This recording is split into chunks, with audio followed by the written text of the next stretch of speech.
काम का अनुभव है न उसकी कोई समझ है। अगर काम किया गया है 15 साल में और अब केंद्र सरकार के द्वारा जो काम 6.5 साल में हुआ है, अब भूलिएगा मत, ये काम आगे का मौका दीजिएगा तो बिहार और तेजी से आगे बढ़ेगा। और एक ही बात हम कहेंगे, अगर अगला बार मौका दीजिएगा तो एक बात आप जान लीजिए, एक चीज हम कह देना चाहते हैं, हर घर बिजली पहुंचा दिया, हर गांव में। अगला बार मौका दीजिएगा तो हम लोगों ने तय कर दिया है कि हर गांव में, मोहल्ले में, हर जगह सोलर स्ट्रीट लाइट लगाएंगे। रात में अपना बिजली बुझा दीजिएगा और बाहर पूरे गांव में उजाला रहेगा। और ये सरकार करेगी, ये सब काम, ये सब हम लोग करेंगे। और लड़कियों को अभी इंटर पास करने पर देते हैं 10,000 रुपया, और ग्रेजुएट हो जाती है तो देते हैं 25,000 रुपया। अगली बार मौका दीजिएगा तो इंटर 12वीं कक्षा पास करने पर लड़की को देंगे 25,000 रुपया, और ग्रेजुएट हो जाएगी तो देंगे 50,000 रुपया। ये सब इसीलिए करेंगे कि हमारी लड़कियां और तेजी से आगे बढ़े। और एक बात जान लीजिए, अब हर गांव को सड़क से जोड़ा है। अगली बार मौका दीजिएगा तो कई गांवों को जोड़ते हुए महत्वपूर्ण जगहों पर जाने के लिए और नई सड़कों का निर्माण कराएंगे। और जितना शहर और बाजार है सब में बाईपास बनवाएंगे। और जहां बाईपास का जमीन नहीं मिलेगा वहां फ्लाईओवर बना देंगे, ऊपर से सड़क बनवा देंगे। ये सब काम हम लोग करेंगे। हम लोगों को मौका दीजिएगा। और एक बात जान लीजिए, सिर्फ बिजली पहुंचा देना, सबको नल का जल दे देना, घर से नाली का इंतजाम करा देना बाहर निकालने के लिए, वही काम नहीं है। इसका देखभाल, रख रखाव, साफ सफाई बहुत जरूरी है। तो साफ सफाई के लिए काम करेंगे।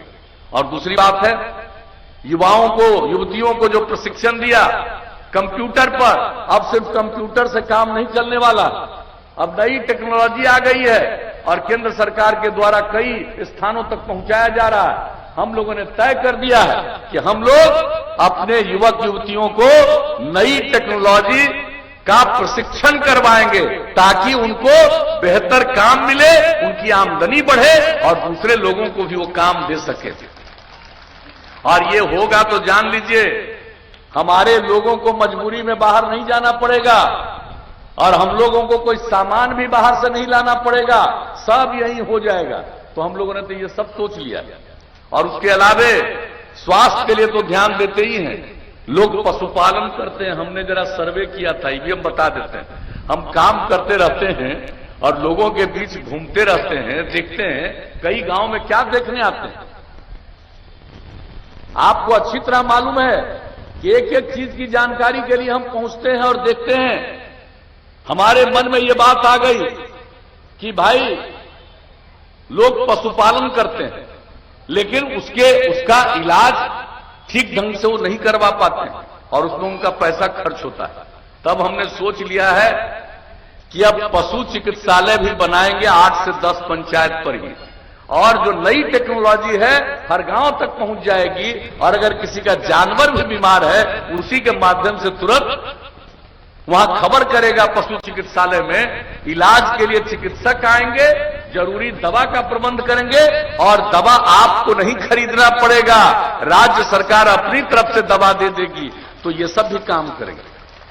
तो हर प्रकार से हमारे देश के कृषि मंत्री रहे, अब बिहार में जो शुरू से हम लोगों ने कृषि रोड मैप बनाया है उसमें इन सब चीजों पर तो एक चीज हम लोगों के मन में बात आई कि भाई इसको भी करना चाहिए। तो इसी तरह से जो भी और जरूरी चीज है वो सब काम करेंगे। और अच्छी तरह जान लीजिए, आदरणीय मोदी जी के केंद्र के मदद से और राज्य सरकार की मेहनत से और परस्पर में हम लोगों का एक दूसरे के बीच में प्रेम का और भाईचारे का भाव रहना चाहिए।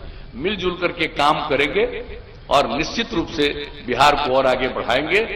और जो भी समाज में किनारे पर रहे उनको मुख्य धारा से जोड़ने के लिए जो हम लोगों ने काम किया है इसको मत भूलिएगा। इज्जत नहीं थी, उनके लिए इज्जत दिया, हमने उसकी संक्षेप में चर्चा की। और आप जानते हैं जो प्राथमिक विद्यालय था उससे भी बाहर बहुत लोग रह जाते। तो कौन लोग थे? हम लोगों ने पता किया, वो या तो महादलित या अल्पसंख्यक समुदाय के, और उनके लिए हम लोगों ने जो शुरू किया, टोला सेवक, तालमी मरकज, स्वयं सेवक, सबको बाहर पढ़ा करके स्कूल तक पहुंचा दिया। अब न के बराबर स्कूल के बाहर। तो देख लीजिए, हर चीज के बारे में हम लोग नजर रखते हैं, देखते हैं, क्रियान्वित करते हैं, पूरे तौर पर कोशिश करते हैं। यही हमारा फर्ज।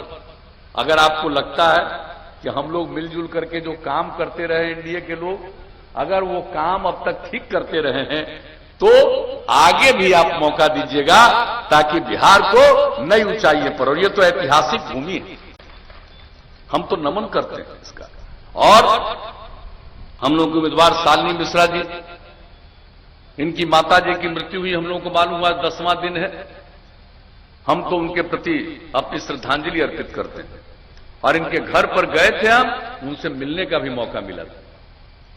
और इनके पिताजी जब सांसद थे तो हम भी सांसद थे, तो उनसे तो मिलने का मौका हमारा रहता ही था, लेकिन हम मिले हैं। मुझको सचमुच तकलीफ हुई है, पीड़ा हुई है, लेकिन इन सब चीजों के बावजूद चूंकि चुनाव का अभियान है और आप जानते ही हैं कि इस अभियान में तो जो भी उम्मीदवार है उसको रहना है, इसलिए इनके प्रति हर किसी की सहानुभूति होगी।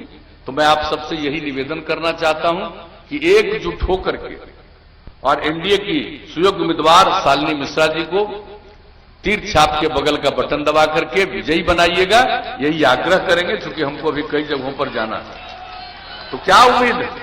अरे जिताइएगा ना इनको, हाथ उठा के बताइए। बहुत बहुत धन्यवाद। तो अगर आपका आदेश हो तो हम इनको जीत का माला समर्पित कर दें, कर दें।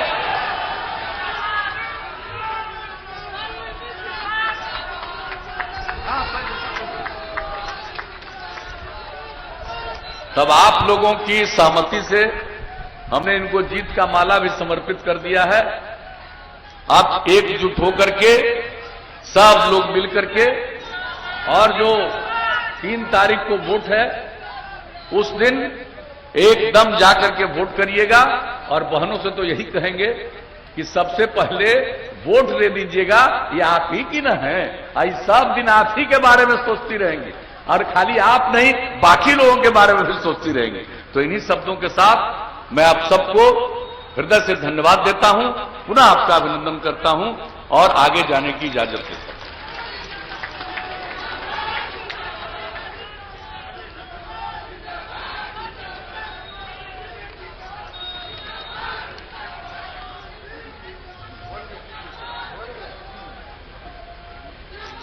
नीतीश कुमार जिंदाबाद,